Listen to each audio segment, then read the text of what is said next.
Kamaru Kamaru Usman, j'espère de mon côté qu'il aura le prochain title shot contre Islam Ouais, je Makhachev. suis curieux de savoir Ouais. comment tu vas le défendre. là. Ouais, et ben voilà. Moi j'ai toujours été derrière Kamaru Usman. C'est pas pour changer aujourd'hui. C'est pas pour changer aujourd'hui, les gars. Donc Kamaru Usman, il y a une grosse campagne de son manager Ali Abdelaziz pour qui est le prochain title shot contre Kamaru Usman. D'ailleurs, Ali Abdelaziz a révélé qu'il y avait eu Islam Makhachev. contre Islam Makhachev, pardon, qu'il y avait eu des discussions pour un Islam Makhachev contre Kamaru Usman ou Yann Gary au mois de janvier. Habib a dit merci, mais non merci. Puis Kamaru Usman, évidemment, les gars, ça a du sens. Pourquoi ? Parce qu'il est aujourd'hui classé 8ème de la catégorie welterweight. Donc pour moi, 8, chiffre porte-bonheur, 8, vous le tournez, c'est l'infini, tout simplement. Donc l'infini de la greatness. Donc c'est lui l'un des GOATs, c'est pour ça qu'il mérite son title shot. On va voir tout ça ensemble, les gars. Évidemment, aujourd'hui, nous sommes objectifs, en tout cas de mon côté, puisque je sais que c'est très compliqué pour lui quand il s'agit de Kamaru Usman. C'est parti, générique. Winamax te rembourse ton premier pari en cash si celui-ci est perdant dans la limite de 100€ et en plus avec le code LASSUR10, 10€ supplémentaires en cash. Attention, les jeux d'argent sont interdits aux mineurs. Jouer n'est pas une alternative au travail et ne permet pas de s'enrichir, donc jouez de manière responsable. Donc voilà, qui affrontera Islam Makhachev. Ils sont nombreux à avoir fait acte de candidature. On a un Kamaru Usman qui est sorti du bois et visiblement, là aujourd'hui, t'as quand même deux favoris, enfin en tout cas deux prétendants. D'un côté, Kamaru Usman, plus grand welterweight de tous les temps, c'est pas moi qui le dis, c'est Dana White. Et de l'autre, Yann Machado Gary. C'est ça. Bon, moi j'ai toujours eu beaucoup de mal avec Kamaru Usman, hein, mais là, je dois avouer que sa campagne pour essayer de légitimer son title shot, vraiment, ça. Lui, il défend sa paroisse, hein, c'est normal, mais ça, c'est quand même très agaçant, je trouve, parce que objectivement, en plus, le fait qu'il commence à. C'est bon, Ariel Wani, c'est quand même le plus grand reporter MMA qu'on ait eu dans ce sport. Alors, on l'aime ou on l'aime pas, mais il s'en est pris, en tout cas, Kamaru Usman à Ariel Wani, qui lui aussi était d'avis que c'est pas forcément mérité si c'est Usman qui a le title shot, alors que tu as toute une fournée de contenders méritants qui sont juste avant lui. Parce que les Yann Gary, les Prates, les Morales et même les Rakhmonov, même si Rakhmonov peut-être pas parce qu'il n'a pas combattu depuis très longtemps, mais en tout cas les trois autres susnommés le méritent beaucoup plus que Ouais, mais Kamaru. qu'est-ce qu'ils ont fait en fait ? Bah, ils ont battu des mecs. Oui, alors vas-y, fais l'avocat du diable le plus possible. T'inquiète pas, je vais te moucher, mon pote, hein. Parce que ils ont. Bah, qu'est-ce qu'ils ont fait Michael Morales, tu m'excuseras du peu, il vient de battre celui qui était le contender numéro 1 et qui est Sean Brady. Sean Brady, le gars qui veut descendre en lightweight, c'est ça, parce qu'il arrive pas à taper des top contenders en. Oui, c'est ça, je crois que c'est ce mec-là, oui. Bah oui, mais c'est ça, sauf qu'il Quoi était quand même donc numéro 1 contender. Ah, mais après avoir battu l'ombre de Leon Edwards. D'accord.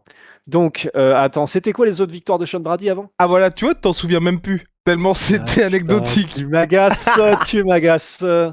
Donc, Sean Brady, Carlos Prates, il vient de mettre KO qui, Ah bah, Leon Edwards. Ah voilà. Il n'avait jamais été mis KO. Il a fait quoi, Kamaru Usman, quand il a affronté Leon Edwards, tu me rappelles? Bah, il a gagné par décision unanime. Ensuite, il a gagné 4 rounds. Puis, j'ai éteint ma télé. Voilà, je sais Ouais, pas. c'était ça, ouais. Donc, non, mais en fait, c'est ça qui moi, m'agace. En fait, je n'ai jamais trop aimé la personnalité de Kamaru Usman, que je trouve ultra fake.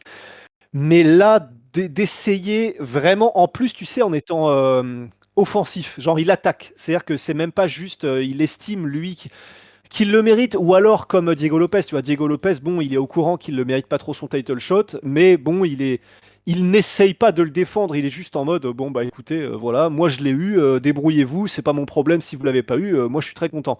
À la limite, si c'est juste ça, bon, voilà, ça, tu fais marcher un peu le truc, mais d'essayer de le légitimer et surtout d'attaquer et de t'en prendre au mec comme Ariel Helwani, sans le nommer en plus avec cette fameuse technique de je ne le nommerai pas, mais il a un gros nez, super.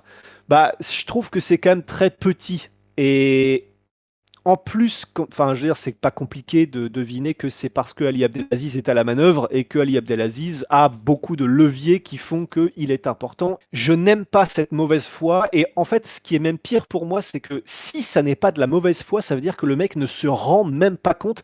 Et ça, vraiment, c'est un truc que je déteste en tant que fan. Les combattants qui ne se rendent même pas compte de la place réelle où ils sont, de leur valeur réelle sur le marché, enfin, c'est la classique, hein, c'est la classique du combattant qui ne vend plus un copec et qui n'intéresse plus personne, mais qui se demande pourquoi est-ce qu'il est plus, je sais pas, en main card ou qui n'est plus invité chez Al-Wani, qui n'est plus sur ESPN.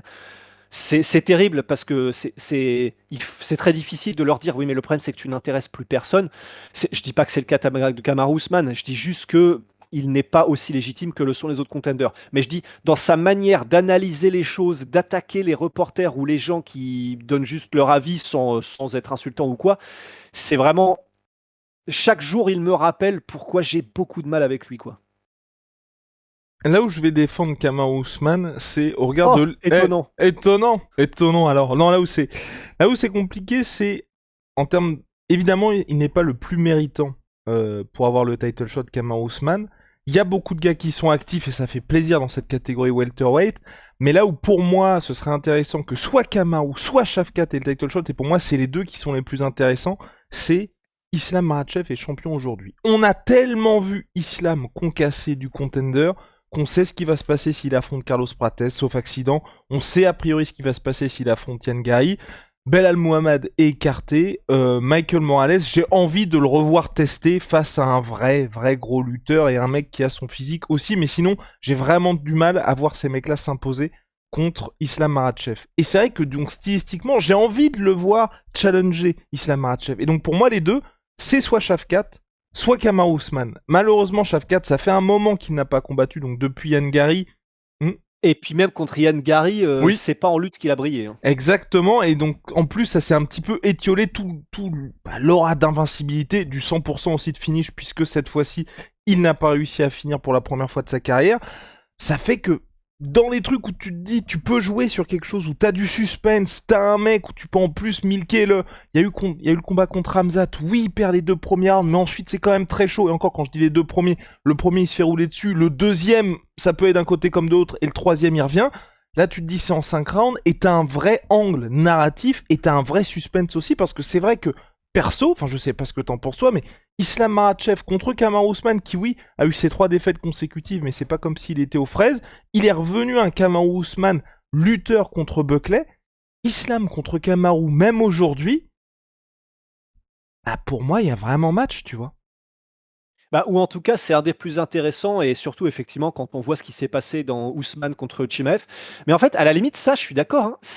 Alors, je vais pas mytho et dire que j'écoute les podcasts de Kamaru Ousmane. Donc peut-être qu'il a pris cet angle-là. Je l'ai pas entendu. En tout cas, même, tu sais, dans des shorts ou des trucs comme ça, qui auraient été des shorts promotionnels où il donne l'angle avec lequel il arrive sur ce combat. Moi, c'est pas ça que j'ai entendu, mais en vrai, si c'était ça qu'il disait, en mode, bah écoutez, je sais que je suis pas le plus méritant, je sais que là, il y a des mecs qui ont battu des contenders qui étaient mieux classés que moi, mais par contre, voilà ce que aucun de tous les gars que vous nommez n'a, c'est cette puissance et cette technique en lutte que j'apporte. Honnêtement, s'il l'avait dit comme ça, en reconnaissant qu'il n'était pas le plus légitime ouais, c'est ça, qu'est-ce qu'on dit, tu sais, là, quand les avocats ils sont à la barre, ils plaident. Et en plaidant sa cause, de cette manière-là, j'aurais été chaud. Moi, là, vraiment, en fait, parce que c'est vrai, cet inconnu que tu soulèves. Moi, vraiment, là où j'ai beaucoup de mal, c'est que c'est pas ça qu'il dit. Ce qu'il dit, c'est grosso modo, tous ceux qui disent que je suis pas légitime et qu'il faudrait mettre des gens avant moi, ouais, voilà, si c'est Ariel Wani, vous avez un gros nez, et sinon, vous n'êtes que des fans. Parce que c'est ça aussi qu'il a dit à Ariel Wani, c'est en plus, t'es même pas un vrai journaliste, tu n'es qu'un fan qui a une plateforme. Et ce qui est quand même un peu dur pour Ariel Wani. Ça, à la limite, s'il l'avait dit à nous, bon, bah en soi, c'est vrai, on n'est pas journaliste du tout de formation, donc on est des fans qui ont monté un média, d'accord. Le dire à Ariel Wani pour essayer de s'en prendre à lui. Ah, vas-y, c'est quand même. Et en gros, sous-entendu, tu n'as pas le droit de parler de MMA parce que tu n'es qu'un fan. C'est vraiment quasiment ça qu'il dit mot à mot. Et ce sur quoi, en plus, Ariel Helwani l'a mouché facilement, mais parce que c'est hyper con comme argument, en disant, mais alors dans ce cas-là, moi j'ai vraiment mon diplôme de journaliste, donc moi j'ai le droit de parler derrière un micro, et ça voudrait dire que toi non, puisque t'es pas un journaliste, si moi je suis pas combattant et machin. Enfin, c'est vraiment, pour le coup, là, sur ce coup-là, j'étais assez d'accord avec Ariel Helwani, c'est tellement débile, mais vraiment comme argument. Mais donc voilà, moi c'est tout ça qui me gêne en fait avec Kamaru Usman. C'est ce côté, je sais pas, l'impression qu'il prend un peu toujours tout à l'envers et qu'il ne le rend vraiment pas agréable, quoi.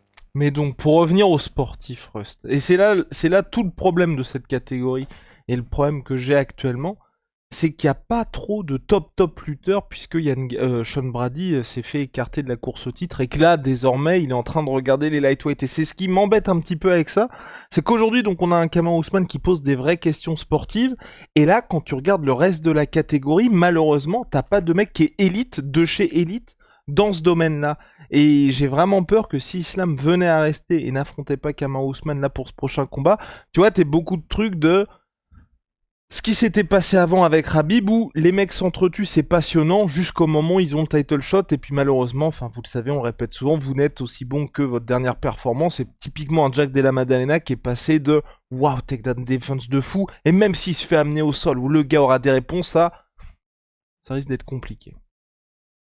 Mais pour moi, d'où l'énorme intérêt quand même de faire une demi-finale. Tu fais un Kamaru Usman contre Ian Gary, un Prates versus Morales, ou tu les mixes d'une autre manière que tu veux, mais simplement pour légitimer encore plus le mec qui aura le prochain title shot.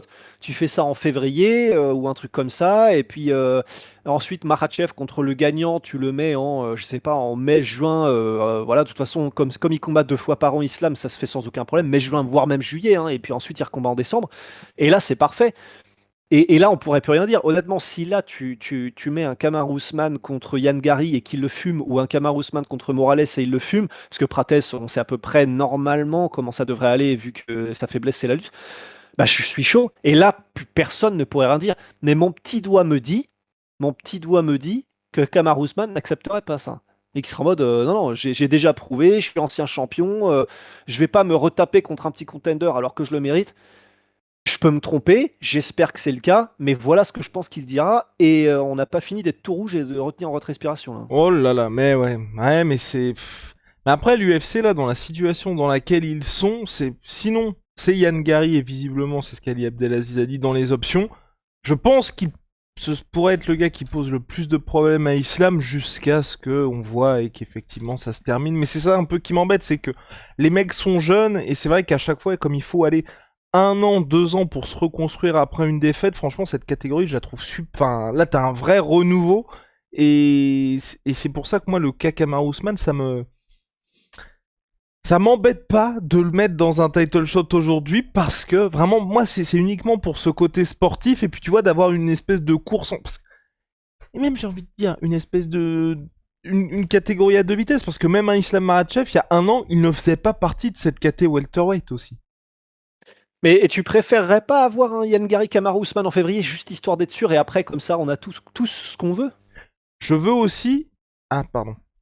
C'était aussi le point. C'était aussi ce que je voulais dire depuis le début. C'est. J'ai aussi cette crainte pour un Islam Makhachev, un peu comme ce qui se passe avec Ilia Topuria. J'ai envie de les voir combattre, ces gars-là, tu vois. J'ai envie de les voir combattre et de profiter des dernières années de leur prime. Et pas être dans un truc où on va potentiellement se priver d'un Islam, on sait pas combien de temps il lui reste. Et donc l'avoir autant de fois que possible dans la cage. Et surtout face à des mecs où ça pose de vraies questions. Typiquement, le Kamaru Usman contre Ramzat, honnêtement, il est arrivé en short notice, ça devait être Paulo Costa contre Ramzat Chimaev. Moi j'étais hyper hypé, encore plus que Paulo Costa, parce que tu te retrouvais face à un truc où Kamaru Usman n'avait jamais été mis au sol, il avait quand même affronté des gars comme Colby Covington, où non, ça veut vraiment dire quelque chose si on ne t'amène pas au sol quand t'as affronté 2 fois Colby Covington. Et bah, quand on a vu ce combat, on s'est dit, en fait, le Ramzat du premier round, personne ne peut le prendre. Et bah, moi, c'est pareil avec Islam contre Kamaru Usman. T'as une collision que, pour l'instant, à part quand il y a eu, mais c'était pas la même chose parce qu'on n'avait pas ce même investissement émotionnel, on ne connaissait pas suffisamment les gars, ils n'avaient pas non plus ce même pédigré là, de Arman contre Islam volume 1. Et c'est pour ça aussi qu'on était hypé par le Islam Arman volume 2, parce qu'on dit avec ce qui s'est passé sur 15 minutes lors du premier, vous nous refaites ça quand vous êtes vraiment là à votre prime, vous avez en plus progressé en striking sur 25 minutes, ça va être une dinguerie. Et bah, moi c'est pour ça que je veux voir ce combat là. Parce que sinon, on est quand même dans un truc où tu te dis, Yann Gary est un très bon striker, mais c'est pas le meilleur. C'est un bon lutteur, c'est loin d'être le meilleur non plus. C'est juste un excellent stratège. Malheureusement, Islam Makhachev, en termes de game plan et d'approche, il est aussi très bon.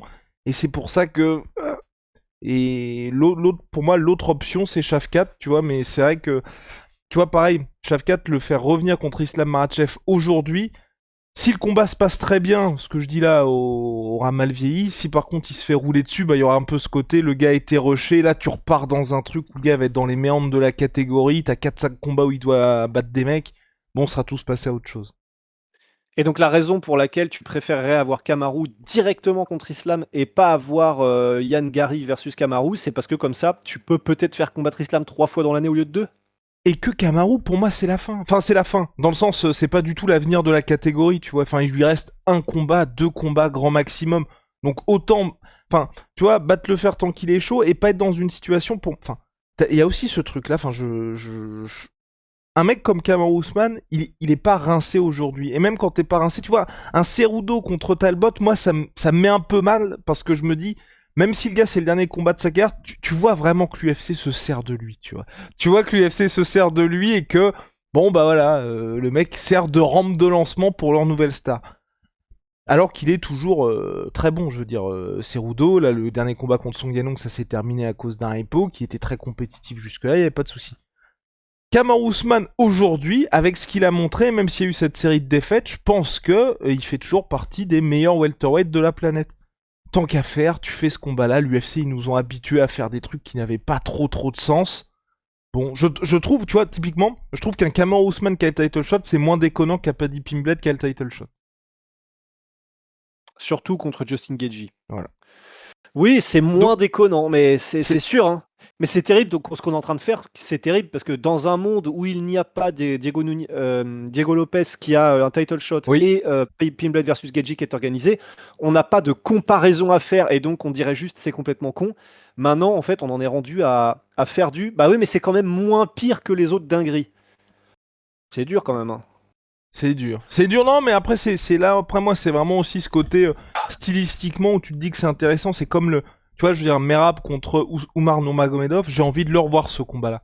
Et même si, Oui. typiquement, Oumar, avant de faire ce combat, et c'est peut-être pour ça aussi qu'il a un nouveau combat depuis, contre Mario Batista, a pas été entièrement convaincant. Stylistiquement, face à la machine qu'est Merab, on verra ce qui va se passer contre Yann.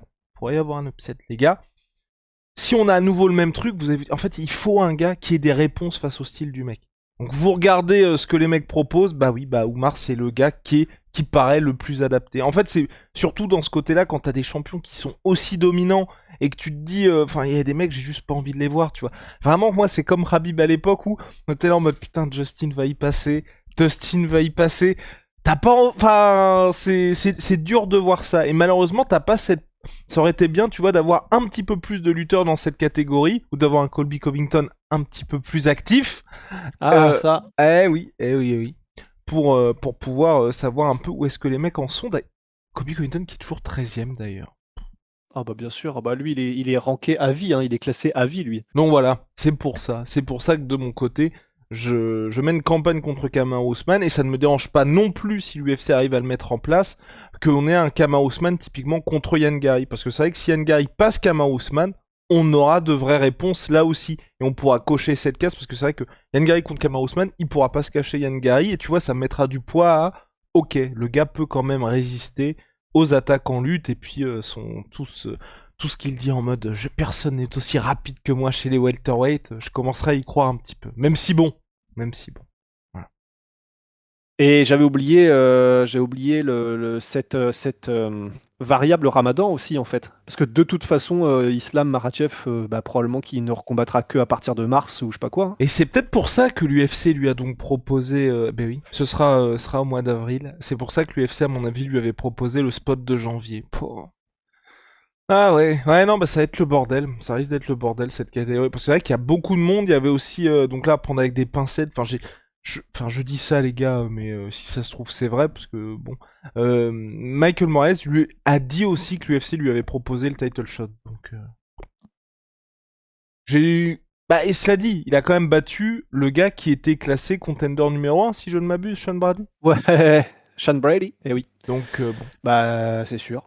C'est sûr, bah ouais d'accord. Bon, bah on en saura plus bientôt, hein, j'imagine. Bah, d'ailleurs, on en saura plus bientôt, mais il va être temps qu'on sache bientôt parce que on n'a aucune nouvelle et Ouais. on arrive en décembre là. Enfin, on Ouais, est en après, ce décembre. serait pas surprenant. Il pourrait peut-être faire un titre intérimaire. Ce sera pas... Parce que tu vois, ça aussi, Là, les gars, le podcast par en Y, hein, y a pas de souci.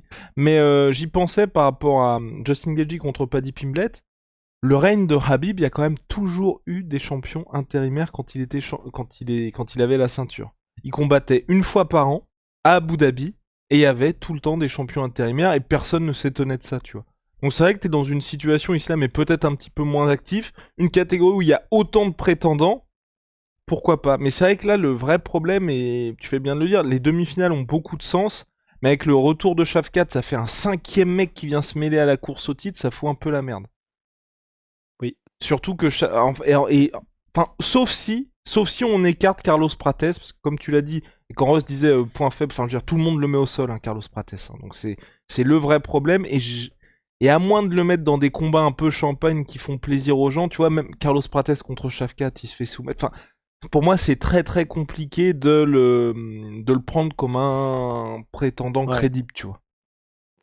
Sauf si tu te fais C'est sûr. plaisir et tu fais Prates contre Morales. C'est ça. Et là, disons, voilà, si l'UFC veut faire une Paddy Pimblett et absolument mettre Prates dans un title shot, bah voilà, ils font ça, hein, ils le mettent contre Morales. Disons, ils se mettront le plus de chances d'y arriver que s'ils le mettent contre n'importe lequel des autres 3 mecs. Donc ouais, bah on va voir, hein. Et tu On va voir comme il refais faut. Yann Gary contre. Enfin, tu fais Yann Gary Shavkat 2 ou Yann Gary contre Kamaru Usman. Ou alors, et ça avait été prévu à un moment, enfin, il y avait des discussions pour un fameux Shavkat Kamaru Usman. Oh. Non, mais. Pourquoi pas? Pourquoi pas? Pourquoi Shavkat pas? Kamaru. Pourquoi pas? Pourquoi pas? Non, mais moi, enfin, Kamaru Usman, les gars. On va y arriver. On va y arriver. Et puis, bien évidemment, hein, pourquoi est-ce qu'il y a autant de traction pour Kamaru Usman? C'est qu'il est managé par Ali Abdelaziz, le manager le plus influent du monde. Et que Ali Abdelaziz est aussi manager d'Islam Makhachev. Donc pour l'UFC, ça fait un seul interlocuteur, ce qui facilite quand même pas mal les choses. Et une petite dernière question pour toi avant qu'on ne se quitte, bons amis. Objectivement, tu mets qui en GOAT welterweight? Ah oui, objectif. Mais non, mais Dana White, je ne comprends pas cette sortie. Ah oui, ok. C'est Ouais. évidemment Georges Saint-Pierre, le GOAT welterweight. C'est évidemment Georges Saint-Pierre. Et en plus, c'est ouf parce qu'il a jamais été proche de Kamaru Usman. On se souvient quand Kamaru Usman avait dit je suis qu'à, c'est quoi, 35%, 30%? 30% de mes foutues capacités là. Et Ouais. Dana White l'avait allumé. Dana White avait failli destituer, enfin l'UFC avait failli destituer Kamaru Usman lors du premier Covington Kamaru Usman parce que c'était très compliqué d'obtenir l'accord des deux combattants. Et bon, petit à petit, je sais pas ce qui s'est passé. Enfin, très bizarre, très très bizarre. Je pense que c'est plus par rapport à Georges Oui, je Saint-Pierre pense que aussi. par rapport à Kamaru. Il a tellement envie de la mettre à Georges Saint-Pierre que Je je pense pense qu'il est prêt aussi. à tout dire. Je pense aussi. Mais tu vois, mais même là, tu vois, dans l'optique des ambitions de Kamaru Usman, typiquement, un Kamaru là qui a dit en gros mon objectif c'est je reprends le titre welterweight, ensuite je monte. Mais même tu fais la revanche Kamaru contre Ramzat en 5 rounds, vraiment je regarde tous les jours, tu vois. En fait c'est pour ça. Ouais. Moi j'apprécie Kamaru Usman, mais c'est le côté sportif et choc potentiel qu'il y a si le mec est champion, ou en tout cas même là, title shot contre Islam, puis revanche contre Ramzat Chimaev. Enfin, qui ne veut pas voir ça, tu vois. Enfin, Complètement. c'est des Non, je trucs suis qui d'accord. sont très très stylés potentiellement. Donc voilà. Et puis de se dire, autant profiter du gars tant qu'il reste légitime. Et puis voilà. Moi, c'est dans cette optique-là. Rien de plus. Rien de Non, moins. tout n'est pas acheté. Bah oui, tout n'est pas acheté. Exactement. Bref, les gars, on se retrouve très vite. C'était un petit podcast un peu léger avant l'UFC de ce week-end, avec un petit main comment qui s'annonce assez intéressant. Et puis notre cher Faresiam aussi. Donc voilà. Et puis, big up Rusty, pardon. Big up parce que là, donc il y a les récaps Spotify, les récaps YouTube. Et il y a quelqu'un, Russ, qui nous a écrit. Oscar, voilà, qui regarde donc sûrement cette vidéo, qui fait partie du top 0,1% des spectateurs YouTube de la chaîne La Sueur. Il a regardé 211 de nos vidéos cette année. Oui. Il les a, je oui, pense. on n'a pas dû en faire beaucoup oui, plus. Oui. Donc Oscar nous a écrit, je lui ai dit bah merci pour cette fidélité et Oh tout. purée. Bah alors là, Oscar royal. Hein. Ouais. Franchement, là, Oui. on t'en doit une et merci beaucoup Oui. parce que alors Et là, c'est lui putain. qui nous remercie en plus. Donc non, Oh, c'est nous qui te non, remercions, non, Oscar. Donc jamais. voilà, tu regardes cette vidéo. Merci, monsieur. Ouais, là, on te tire notre chapeau. Bah, merci beaucoup en tout cas, vieux. Oh Rusty, putain. ça se Oui. passe chez NutriPure. Oh là. Ah, toujours, ça Ah, aussi. toujours Hein. chez NutriPure. Cocorico. C'est naturel, c'est made in France. Il y a la créatine, il y a la whey, il y a les barres du Big Rusty. Code la sueur. Vous avez moins de 10% chez NutriPure, moins de 10% qui sont cagnotés sur votre compte. Ad vitam, ça régale. On est habillé par nos gars de Wicked One, Cocorico. On est raccord en termes de couleur en mode lifestyle. Code la sueur, moins 20%. Puis holy moly, révolution dans les boissons énergisantes, thé glacé, boissons de réhydratation, milkshake et j'en passe. Et il y a plein de saveurs et de gourdes avec des petits animaux, tous plus mignons les uns que les autres. Je vous jure, c'est une dinguerie, les gars. Eh oui. Code la sur 5 pour votre première commande, moins 5€. Si vous avez déjà commandé chez eux, code la sur 10, moins 10%. Et d'ailleurs, t'as regardé toi ou pas tes trucs Spotify? I didn't. Tu sais que le titre le plus... Après, j'écoute pas beaucoup de musique sur Spotify, mais tu sais que mon titre le plus écouté, c'est la... Oh tu là sais, là. Ouais, La musique chanson. d'entrée de Ilia Topuria.